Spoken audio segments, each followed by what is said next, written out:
honor and pleasure to welcome you all to this vibrant and highly anticipated Jensen Tuna Festival.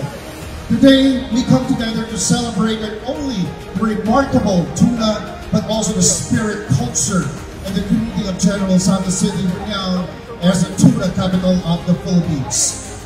With this year's theme, Lasa Galing sa Fiesta, we are thrilled to showcase the essence of the city's abundant resources, vibrant culture, and globally competitive talents. So, let's make this year's tuna a vibrant manifestation. The theme, Lasa Galing sa Fiesta. Sa ating pong lahat mga Generals, Happy Tuna Festival! Wow, Jensen! Jensen Tuna Festival, taas noo mga general. Jensen Tuna Festival, ating ikinararangal. Saan mang dako sa mundo, tiyak angat ang bayan mo. Wow, Jensen! Tonight, as we celebrate Tuna Festival, let us celebrate this with joy, much entertainment, much fun.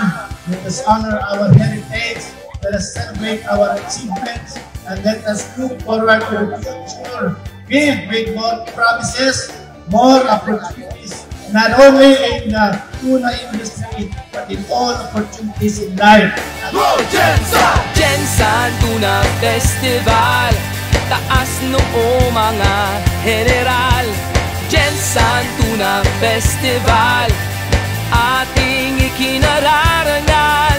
Saan mang dako sa mundo, tiyak angat ang bayan mo. Wow, Jensen!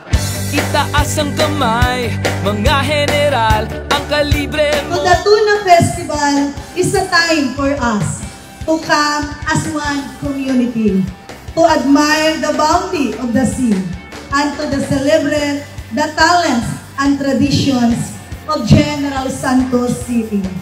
Naniniwala ako na sa pamamagitan ng ating pagkakaisa, ang General Santos City ay magpapatuloy sa pagiging modelo ng kaunlaran at pagbabago. Ipinapangako ko na ang General Santos City ay patuloy na magiging isang nagkakaisang Jensen. Isang lungsod na hindi natitinag ng mga pagsubok. Kaya ngayon ay opisyal na po nating bubuksan ang ika-26 Tuna Festival. Maraming salamat at mabuhay po ang lungsod ng General Santos. Jensen! Jensen Tuna Festival, taas noo mga general. Jensen Tuna Festival,